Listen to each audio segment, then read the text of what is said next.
I'm Dana Moriello, and you're listening to This Is a Thing, the podcast where I interview entrepreneurs who started unusual businesses about how they made their wild ideas happen. Today, we're talking to Jessica Zouaoui, co-founder of Oakwell Beer Spa. Here's the wild idea: a day spa that combines beer-inspired spa treatments with a craft beer tap room. I wanted to talk to Jessica because she took an absolutely wild and totally inspiring path to starting this business. As you'll hear, she and her husband, Damien, quit their day jobs to travel around the world for a year and explore hospitality concepts that they might bring back to the U.S. Stay tuned to hear more about how they actually decided to quit those jobs, what sparked their interest about that first beer spot they encountered in Poland, and how they found the capital to open the business from an unexpected source. Enjoy the conversation.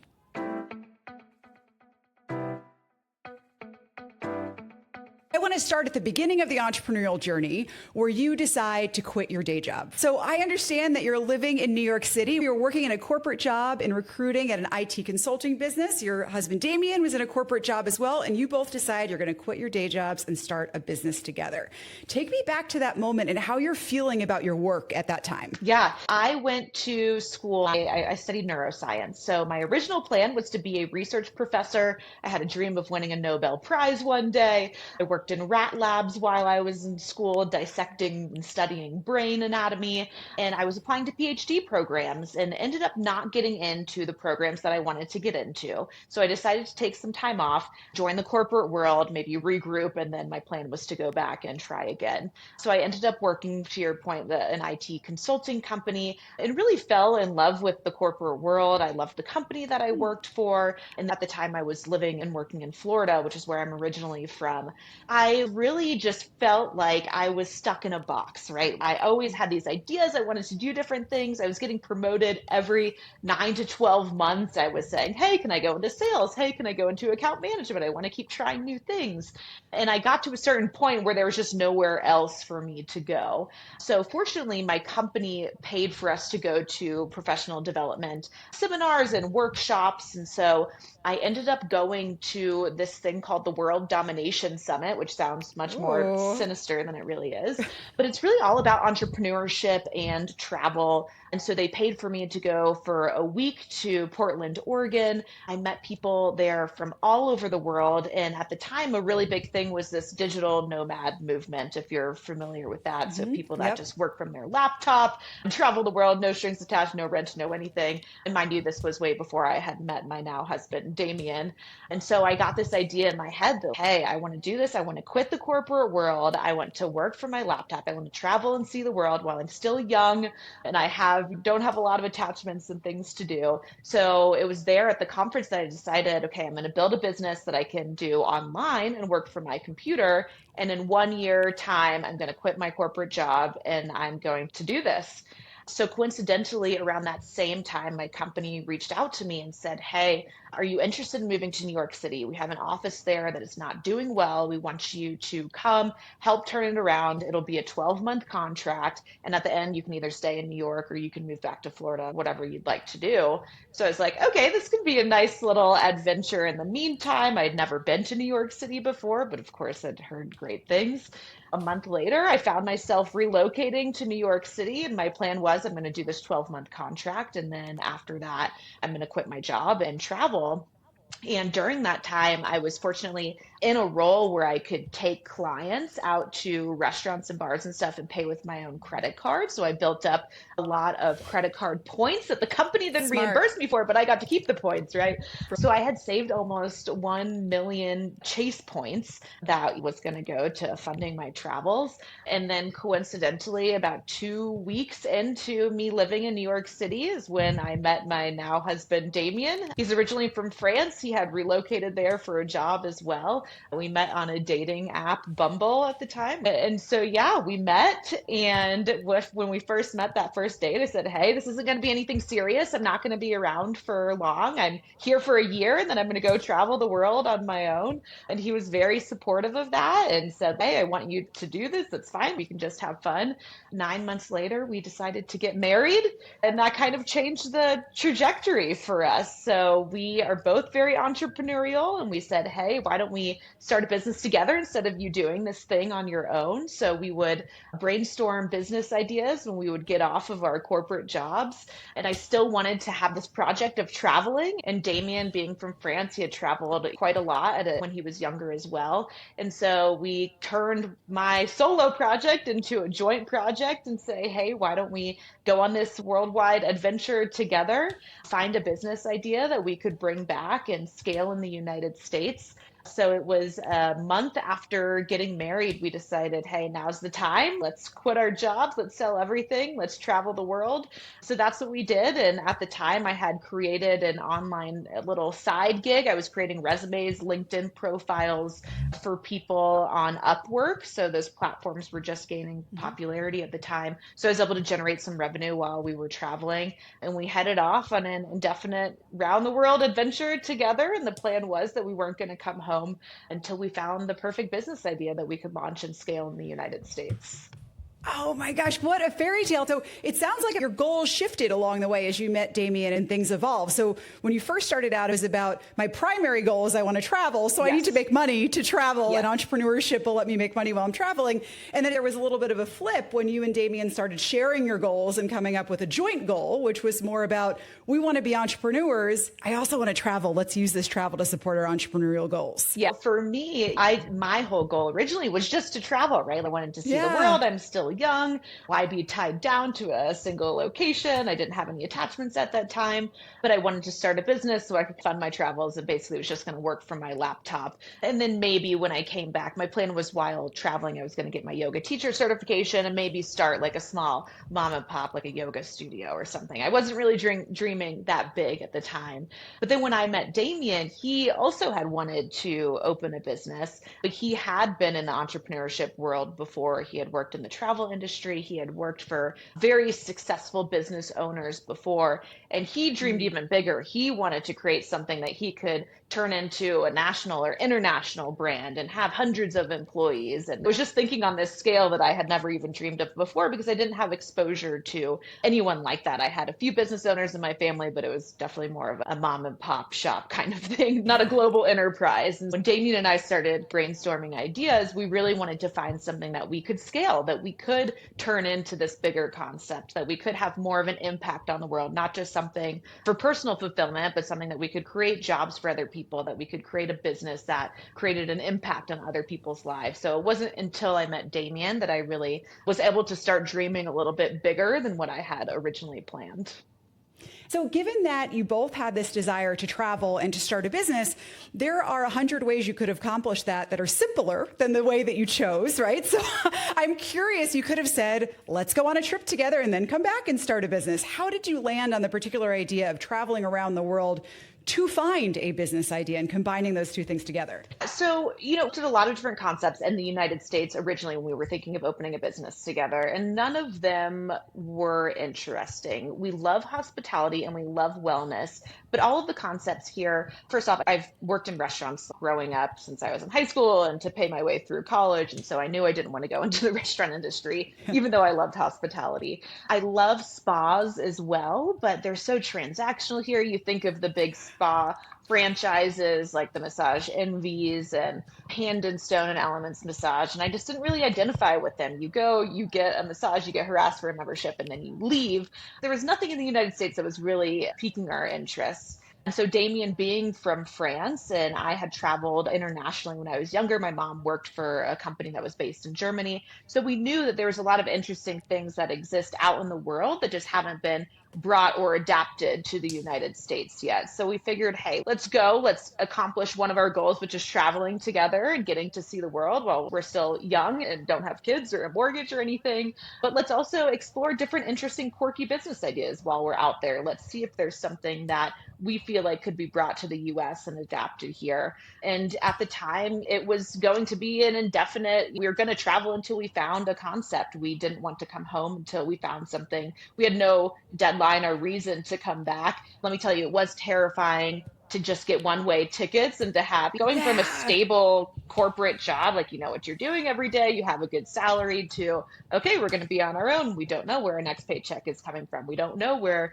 we're going to be sleeping a week from now. It was definitely a little scary to take that leap, but we knew at the end of the day, if we end up not finding something, we can always come back and get another job, right? Like we have Yeah. degrees, we have some professional experience, we feel like we're employable people. So, although it wouldn't be the best thing in the world, what's the worst that can happen? Might as well take this leap. The upside is that we find a business concept that's really cool. We come back and we create something. But if it ends up not working, at least we have this neat travel experience, and then we could always come back to New York and find a job if we need to.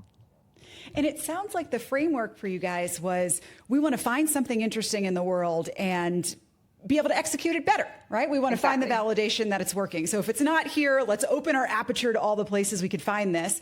Given it sounds relatively methodical and logical how your thinking was happening, did you have a set of criteria in mind that you were grading opportunities against? Yes, our biggest things was that it had to be scalable. So although originally I wanted to open a yoga studio and was more in the mind of having a mom and pop, a single location business, as Damien and I began talking and exploring entrepreneurship together, we knew that we wanted to create something bigger, something that we could turn into a national or international brand. So there's a lot of cool things that exist out in the world. We went to, in Japan in specific, there's so many interesting things like Hedgehog cafes, a lot of interesting animal cafes all around the world where you Really? go and have a matcha latte and you get to hold a hedgehog, for example, right? But that's not exactly scalable. It's interesting, but not scalable. We went Mario Kart racing in the streets of Tokyo. So you're in actual go-karts, like on the highways in Tokyo, in full body Yoshi or Mario costumes. Again, interesting, but not exactly scalable. So we wanted to find something that could be successful in a lot of different markets in the United States, something that was relatively simple to operate and to run. And so that scalability, I think, was the number one component that we were looking for. In terms of criteria, we were also just looking for something unique, something that has that immediate, I want to know more about this. What is this? Which, of course, what we ultimately ended up doing a beer spa, right? You hear beer spa and it's, I want to know more. Even if you don't like beer, you're curious. You Right. don't hear those two words together so much.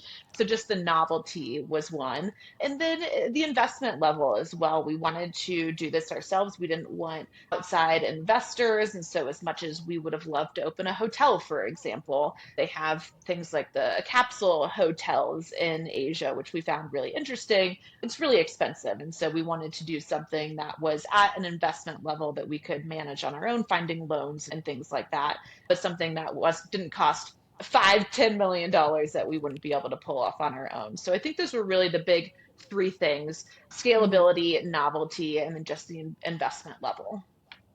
And when you were in Poland and you saw that beer spa there, was that an immediate intuition that you were onto something and this was going to be the idea? What was running through your head then? Yeah, it's so funny. We were in Zakopane, Poland, so it's in the Polish Alps. This was in June at the time, so it was a rainy day. We were looking for an indoor activity to do, so we pull up TripAdvisor and a beer spa pops up naturally, as I said, like beer and spa. You don't usually see those two words together. We were very intrigued, and so we made an appointment, and 30 minutes later, we found ourselves soaking in a tub filled with hops and malt with a free-flowing keg next to us of cold Polish beer. Damien fell asleep in the tub like after 10 minutes of soaking. He barely had anything to drink. It was just so relaxing, the aromatherapy from the hops and the malt. And in my mind, I'm like, okay, I think this is like the light bulb moment, right? It's like, this is interesting. Using beer with wellness, like America is such a big craft beer loving country. Wellness, like I've always loved going to spas, but I felt like there was nothing that I could really identify with. And the spas, the beer spas in Eastern Europe are very rustic. That you lay in a bed of hay after your beer bath. It looks like you're in a log cabin type of environment. Often they serve you a pretzel and a sausage. There's a free flowing keg, which is not legal in the United States. So there's a lot of things that I knew we would have to change to adapt to the US market. But just the idea of combining beer with wellness, I was like, hey, I think this is something. So I actually ended up splashing Damien in the face. He woke up and was like, what's going on? I was like, this is it. We're going to open a beer spa. And he's, I don't know, he's French, right? So in France, they're a little bit more conservative with their thinking and not as risk takers as we are here in the United States. So he's, let's do some research first. This could be interesting, but let's continue to do some research. So that's what we did. We continued traveling around the world. We went to all sorts of different wellness concepts. So Onsens in Japan, we went to wine spas in France, jjimjilbangs in South Korea, which are these multi-level sauna spa facilities. And we really took the best of all of these wellness experiences that we found around the world and crafted it into what is now Oakwell Beer Spa. Of course, still keeping that beer and wellness component, but also, I don't want to say stealing, but also taking a bunch of other ideas from these different wellness concepts around the world to create what we now have today. So between the moment when you say, I think this is it, to the moment when you say, this is definitely it, we are doing this for the next chapter of our lives, one of the things you're doing is continually traveling and getting more inspiration. What are the other things that you're doing to get to that firm yes? Yeah, making our business plan, doing financial modeling. It's quite funny in places like Australia that we ended up going to. We spent just as much time in the hostel or in the Airbnb on our computer writing our business plan because we were getting really excited about the idea. But we knew this is such a unique concept that the majority of people have never heard of before. And so we need to be able to explain it properly when we're going to find a loan and going to find a commercial space. We really need to think through operationally how we're going to run this. And we also need to make sure that it makes sense financially. And so we created really in-depth 5-year financial projections, a really comprehensive business plan with everything from our staffing, modeling, how many people we'll need to hire, to the square footage of the space, to the interior design and the layout. So when we came back to the United States ready to launch this, we had everything in hand to really hit the ground running. And in the meantime, of course, continuing to explore different wellness concepts, going to different spas, we'd find something interesting and incorporate that in, such as the communal tap room space. So a lot of other spas like Onsens in Japan and the jjimjilbangs in South Korea that I mentioned, they're family affairs. And it's a whole entire day that you go with your parents or your best friends and you spend the whole day there and you take your time going to saunas and in these thermal baths. And then you go to their cantina, their restaurant, you have a beer, a bowl of noodles, and then you continue on. So having this communal space was something that we incorporated in that the original beer spa that we went to didn't have this communal tap room area, but that's something that we found through our other experiences. I like that you make the point that it's not only about getting to yes personally, but you need to be able to explain this to other people as well. There's other stakeholders Yes. who are all of a sudden going to be part of this and they need a certain amount of data and proof. Now, were you going through that process for multiple business ideas or you were all in on the business plan just for the beer spa at this point? There was one other idea that Damien was really passionate about at the time. It's quite funny. We both love food, right? And he had the idea of doing a fresh homemade in-store pasta bar. So very similar to Chipotle, except it'd be for fresh homemade pasta where you could choose your own sauces, choose your own toppings, and it'd be a smaller format, quick service restaurant that could go into major tourism centers or downtown. These are actually very popular in Italy and in France. They have these concepts, but it just didn't really exist in the United States yet. But me having worked in restaurants for so long growing up, I knew that's not an industry that I wanted to go into, especially since phase one is typically doing a food truck and then graduating to a brick and mortar. And I could not see myself working in a food truck again for who knows how many years before we're able to get into brick and mortar. And on the side, Damien was looking into that slightly. I think we ended up he even came up with a name for it, which was Pasta Getty. He ended up buying pastagetty.com domain name, but I very quickly, I think, talked him out of that. And so we solely focused on the beer spa concept. That's very honest about how ideas are not objectively good or bad, but they're just a fit for you or they're not. And you knew yourself well enough to know you were not going to be in that food truck. And I don't blame you. That is a perfectly fine line in the sand to draw. That makes sense. So I'm picturing you on the back half of this trip. It sounds like an absolute dream come true, going to all these spas. You're finalizing the business plan. How on earth do you decide to come home? Yes, we traveled for 14 months in total, and it was probably around the 12-month mark that we felt like our financial projections, our business plans were in a good place. We had traveled to all of the major areas that we wanted to travel to at that time. We had gone to 25 countries, so there's certainly a few places from a personal perspective, like I really wanted to go to Morocco, and we did not end up making it there, but we couldn't see a valid business reason, why to continue on our travels just for that. And we were getting really excited about the idea. Once our business plan and financial projections were done, it was hard to convince ourselves to just keep traveling for leisure when we were now really jazzed on this idea of opening a beer spa and wanted to get back and make it happen. So it was more once we had done all of the research that we thought we could do, once we had everything ready to start pitching banks and pitching landlords, that we were like, okay, it's time to come home. And as glamorous as it sounds, traveling for a year, backpacking, not really having a home base, like living out of a suitcase, staying in sometimes very sketchy locales, $7 a night rooms with cockroaches everywhere. At a certain point, you just want to have a home base and want to have a little bit of the comforts that the United States has. So we both felt like, all right, let's get back and let's do this.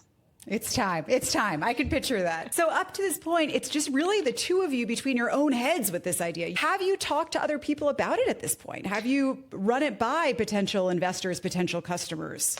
Just kept it between ourselves. It's such a unique idea. Of course, we had our family members and some close friends, but we were so set on it that we didn't really want to hear anyone else's opinion because they might try to talk us out of it. So we wanted to be a little stubborn in that way of, hey, we know we can make this happen.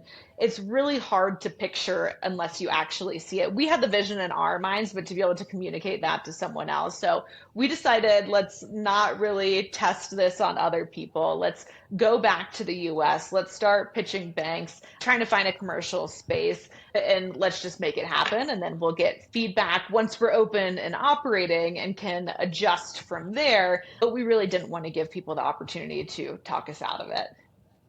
That. And when you say, let's go home, let's go back to the US, am I correct that you're also analytical about what city to go back to? Yeah, very much so. So we knew, as much as we love New York City, we knew that it's too expensive, right? And it's oversaturated when it comes to tourist activities. So we needed to find a city to launch this in, knowing that we'll bring it nationwide eventually, but it was really important that we picked the right place to first open this concept. So part of what we were doing as well when we were traveling was doing market research about where was the best city in the US. We were looking for a city that was very wellness oriented. It had to be a craft beer centric city. We were also looking for a city that was more mid-sized, and then a city that really supported small businesses, that really had programs that supported entrepreneurs, a place where other, not similar concepts, but other interesting startups had been created and were successful. And so we ended up narrowing it down to Austin, Portland, and Denver. Denver ended up winning, and mind you, neither of us had been to Denver before. From the other side of the world, all of our market research on the computer was pointing in this direction. It is a really wellness-oriented state, right? Colorado is the least obese state in the United States. Everyone here is into outdoor activities, skiing, snowboarding, hiking, camping. People here are really into experiences, so they would rather spend their money on trying something new rather than buying the latest Nike sneakers, for example.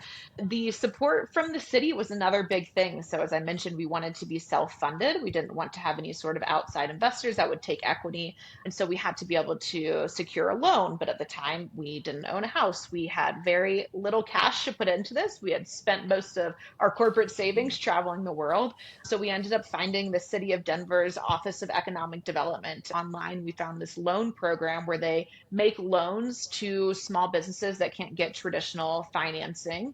And they just need to go into an area that's in need of economic development. So they had targeted certain zip codes or certain neighborhoods in Denver that they were trying to revitalize. And so as long as your business was physically located there, and of course there's some other criteria, one of which was not being able to get a loan from a traditional bank, that they could loan you some funds to be able to get your business off the ground.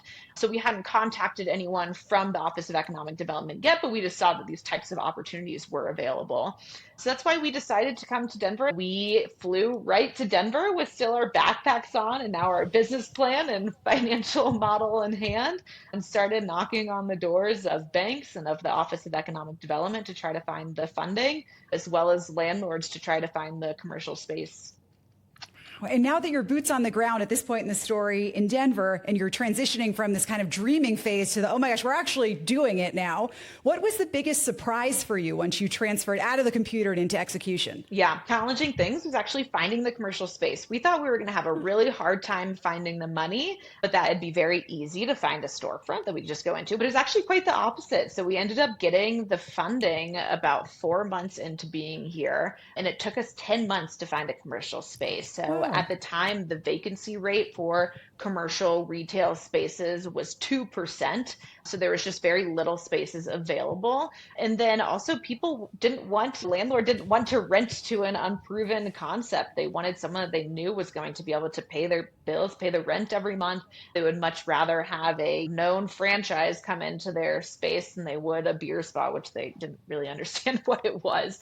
Also, our build out is quite complex, right? So it's like we go in, we create these private spa suites, this tap room. It can't really be reused for anything else. They're thinking, what if we go in there, we do this build out, a year in, we fail, we're not able to pay our rent, they kick us out, and then they're not able to repurpose the space for anyone else. So I think that was one of the big hurdles that we had to get over that was quite surprising, was like, we thought we'd just be able to go in and sign a lease wherever we wanted for a commercial space. It was actually much more complicated than that.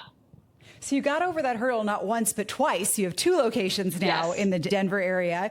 And the next step for you is franchising, right? So why is franchising the next step that you're deciding to take? Yeah, he, from the beginning, wanted to find a concept that we could scale across the United States. And as you're looking at scaling, you're really weighing, hey, do I want to do this ourselves, which is just continuing opening locations that we completely own and operate? Or do you want to go the franchise model where you're really just providing the support, you have the brand, you have the operational model, but then you're training and coaching and teaching other business owners to replicate it. So the reason why we decided to go the franchise route, there's a couple of them. The first is it's a really hefty initial investment, right? So it costs between 1.3 and 2.6 million to open one of these locations. So at a certain point, especially because we don't have collateral that we can put up on these loans, we were able to get loans for our first 2 locations, but there becomes a certain point where you're over leveraged, right? The banks will only give us so much money. Our locations are very successful and profitable financially, but it just takes a little bit of time to pay back that initial investment. So there's only so many that Damien and I would be able to do with our credit and with our lending abilities. So financial is one aspect. The other one is just really, what are we passionate about? Are we passionate about operating, owning, and actually running the stores? Or are we passionate about product development, creating new technology, innovating, coaching other people? And so we felt like our passion and our skill set is better adapted to franchising, helping other business owners own and operate their own spas, where we can focus on making sure that the quality is there across all of the locations, coming out with new products that all of our business owners can then implement. And so we really felt what we will take more personal enjoyment from, and what we're also better suited to do with our skill set, is more of this coach and strategy side rather than us managing. At this point, between our 2 locations, we have more than 30 employees, which we absolutely love, but we just felt like we're really more passionate about working with other business owners and helping them replicate what we were able to do with our 2 corporate owned locations. You mentioned this goal of scalability that you really started this search with and is part of your decision making to this day with franchising. Have your goals largely stayed the same, or are you seeing that they're continuing to evolve? I want to create a national brand, hopefully an international brand one day. We really wanted to create a business that made a positive impact on other people's lives. And our spas are one of the top date night activities now in our local community. And so just being able to bring that across the United States and make this positive impact on couples around the US that really have turned this into their monthly now date ritual, and just seeing how much more connected they feel after going and having this spa experience together. So that's something that's definitely been really fulfilling. And we're excited as we open in other states and cities to be able to have that impact on other communities. So I think our goals have really stayed the same from a big picture, but now we're just getting more specific about it, right? So it's like, how many units do we want to actually have? So now, instead of just national brand, it's okay, we want to have 100 locations within the next 5 years. And where do we put them first? Do we start here regionally and go into places like Kansas City and Arizona that are close by? Or do we just start going nationally and opening locations from New York to LA all from day one? So I think our big picture goals have definitely stayed the same, but now we're just getting more granular on how do we execute that and what are our smaller goals along the way.